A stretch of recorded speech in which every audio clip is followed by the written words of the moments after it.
Bismillahirrahmanirrahim. Assalamualaikum warahmatullahi wabarakatuh.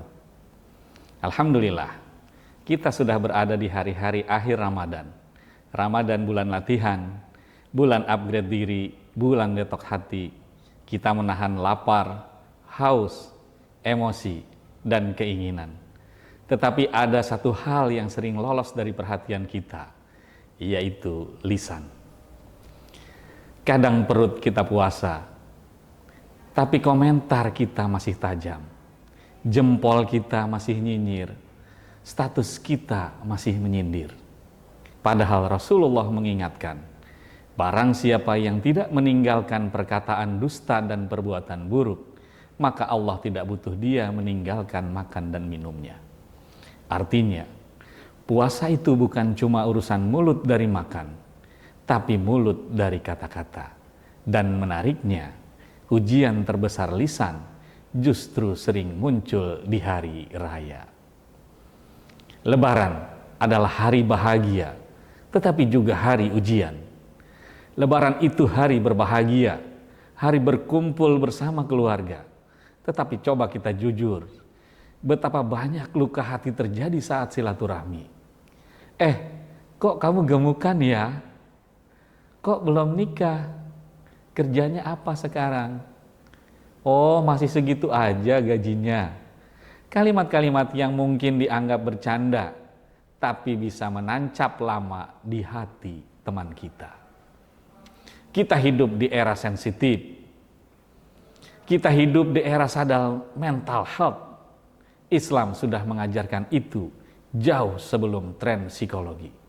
Allah berfirman, dan katakanlah kepada hamba-hambaku agar mereka mengucapkan perkataan yang lebih baik.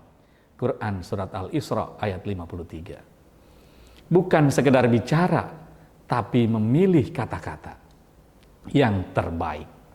Lebaran seharusnya jadi momen menyempurnakan, momen penyembuhan, bukan penambahan luka.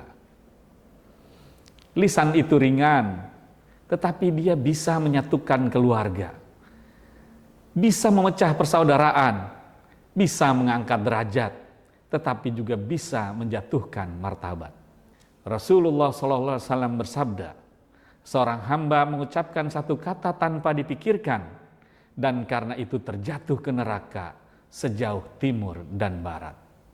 Satu kata, bukan satu pidato, bukan satu debat, bukan satu kalimat. Justru di era sekarang, lisan bukan cuma suara, tapi juga jempol. Chat, komentar, story, caption, reply. Kadang yang paling jelas dan paling pedas bukan yang diucapkan, tetapi yang diketik. Lebaran sekarang bukan cuma silaturahmi offline, tapi juga online. Mari kita jaga lisan, maka juga menjaga timeline. Bayangkan Ramadan itu adalah sebuah sekolah.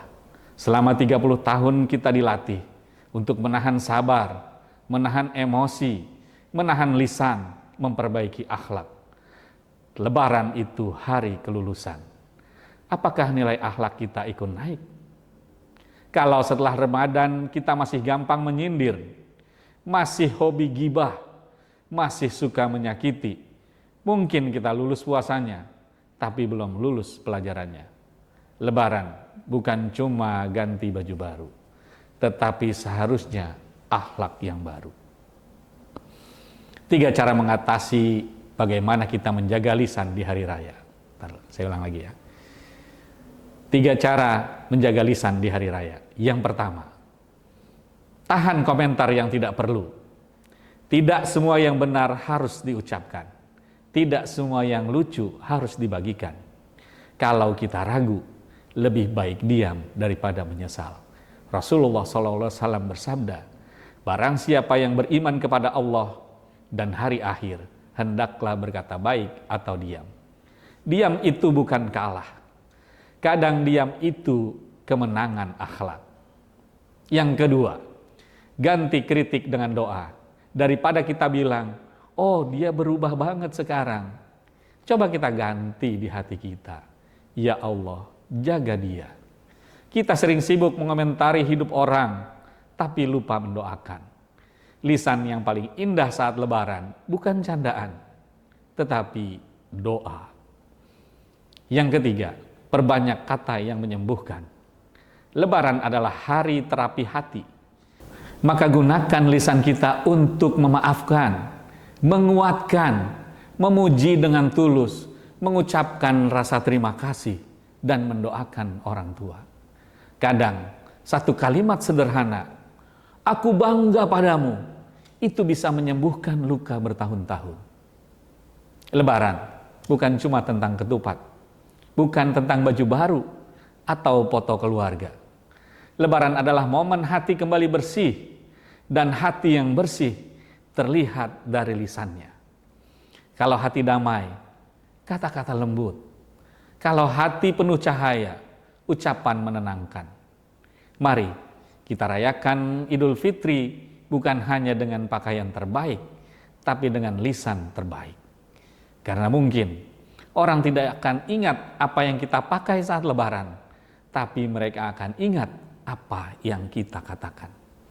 Semoga setelah Ramadan ini, kita jadi orang yang lisannya lebih ringan memaafkan, lebih mudah mendoakan, lebih indah berbicara. Taqabbalallahu minna wa minkum. Wassalamualaikum warahmatullahi wabarakatuh.